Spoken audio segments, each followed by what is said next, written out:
সব মানুষ পয়গম্বর আদম নবীর কাছে যাবেন। ও পয়গম্বর আদম, এতদিন পর্যন্ত হাসরের ময়দানে বিচার হওয়ার কথা ছিল, আপনি একটু আল্লাহ রাব্বুল আলামিনকে বলেন না আল্লাহ রাব্বুল আলামিন যাতে হাসরের ময়দানে বিচার শুরু করে নেয়।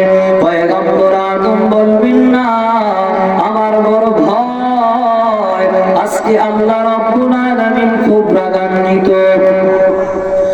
আজকে আল্লাহ রাব্বুল আলামিন খুব রাগান্বিত, আমার বড় ভয়।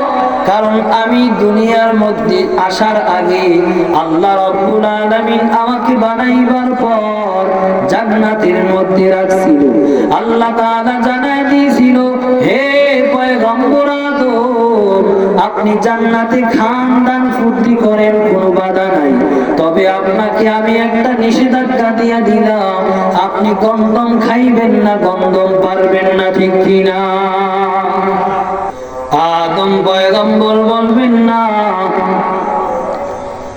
আল্লাহ রাব্বুল আলামিন বানাইবার পর আমাকে জান্নাতে রাখার পর একটা নিষেধাজ্ঞা দিয়েছিল, গন্ধম পারবেন না, গন্ধম খাবেন না। কিন্তু আমি আদমের বেলায় একটু বেশ কম হয়ে গেছে, আমি ওয়াসওয়াসায় পড়িয়া গন্ধম পেরে ফেলেছিলাম, খেয়ে ফেলছিলাম, এই জন্য একটা বড় ভুল। না জানি আল্লাহ রাব্বুল আলামিনের কাছে সুপারিশ করার জন্য গেলে আল্লাহ রাব্বুল আলামিন আমাকে এই কারণে ধরে ফেলেন কিনা। না না না, তোমরা যাও পয়গম্বর নূহ আলাইহিস সালাতু ওয়াস সালামের কাছে। এবার সমস্ত উম্মত পয়গম্বর নূহ নবীর কাছে আসবেন। ও পয়গম্বর নূহ, এতদিন পর্যন্ত হাসরের ময়দানে বিচার হওয়ার কথা ছিল, আপনি একটু আল্লাহ রাব্বুল আলামিনকে বলেন না আল্লাহ রাব্বুল আলামিন যাতে হাসরের ময়দানে তাড়াতাড়ি বিচার শুরু করে নেয়। পয়গম্বর নূহ আলাইহিস সালাতু ওয়াস সালাম বলবেন না আমারও একটা জায়গায় সমস্যা, আল্লাহ রাব্বুল আলামিন আজকে খুব রাগান্বিত। না না না, তোমরা যাও পয়গম্বর ইব্রাহিম আলাইহিস সালাতু ওয়াস সালামের কাছে। এবার সমস্ত উম্মত পয়গম্বর ইব্রাহিম নবীর কাছে আসবে। ও পয়গম্বর ইব্রাহিম, এতদিন পর্যন্ত হাসরের ময়দানে বিচার হওয়ার কথা ছিল, আপনি একটু আল্লাহ রাব্বুল আলামিনকে বলেন না আল্লাহ রাব্বুল আলামিন যাতে হাসরের ময়দানে বিচার শুরু করে নেয়। পয়গম্বর ইব্রাহিম আলাইহিস সালাতু ওয়াস সালাম বলবেন না আমারও তিনটা জায়গায় সমস্যা, না জানি আল্লাহ রাব্বুল আলামিন এই কারণে ধরে ফেলেন কিনা। তোমরা যাও পয়গম্বর মূসা আলাইহিস সালাতু ওয়াস সালামের কাছে। সমস্ত উম্মত পয়গম্বর মূসা নবীর কাছে আসবে। ও পয়গম্বর মূসা, এতদিন পর্যন্ত হাসরের ময়দানে বিচার হওয়ার কথা ছিল, আপনি একটু আল্লাহ রাব্বুল আলামিনকে বলেন না আল্লাহ রাব্বুল আলামিন যাতে হাসরের ময়দানে বিচার শুরু করে নেয়।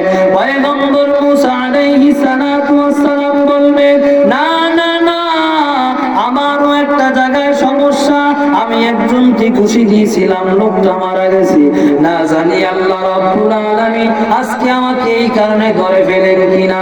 তোমরা যাও পয়গম্বর ঈসা আলাইহিস সালাতু ওয়াস সালামের কাছে। সমস্ত নবীরা এক এক দলকে তাড়ায় দিবেন।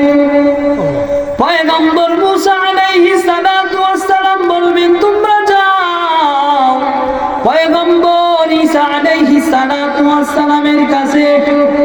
এবার পয়গম্বর ঈসা আলাইহিস সালাতু ওয়াস সালাম কোনো কথা বলবেন না, সব উম্মতদেরকে নিয়া আমার আপনার নবী জনাবে মুহাম্মদুর রাসূলুল্লাহ সাল্লাল্লাহু আলাইহি ওয়াসাল্লামের কাছে চলে যাবেন। বলেন না সুবহানাল্লাহ।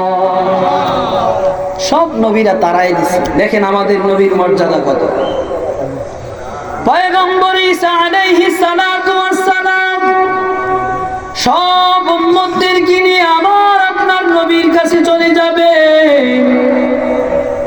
আমার মুহাম্মদ নবীর কাছে আসার পরে সব নবীরা তারায় দিছে বড় ভয়, কিন্তু আমার আপনার নবী ভয় পাবেন না। আমার আপনার নবীর মর্যাদা কত জানো? আমার আপনার নবী সমস্ত উম্মতদেরকে নিয়ে আল্লাহ রাব্বুল আলামিনের আরশে আজিমের নিচে চলে যাবে। সুবহানাল্লাহ। ওই আরশে আজিমে যাওয়ার পর আল্লাহর নবী আরশে আজিমের খুঁটির নিচে সিজদার মধ্যে পড়ে যাবে। আল্লাহ তাআলা পয়গম্বরকে ডাক দিয়ে বলবেন, ও পয়গম্বর, ও হাবিব আমার, ও বন্ধু। সব নবীরা ভয় পাইতে পারে, কিন্তু আমি তো আল্লাহ।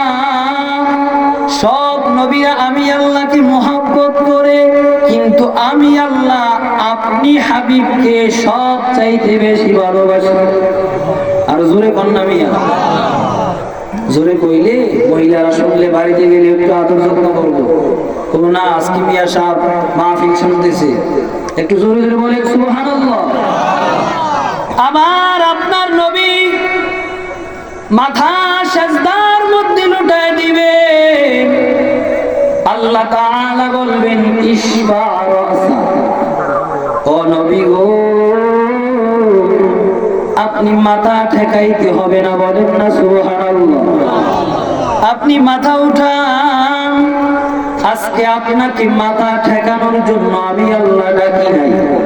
আপনি মাথা উঠান, আজকে আপনি নবী যা চাইবে আমি আল্লাহ তার চাইতেও বেশি দেওয়ার জন্য প্রস্তুত হয়ে আছি।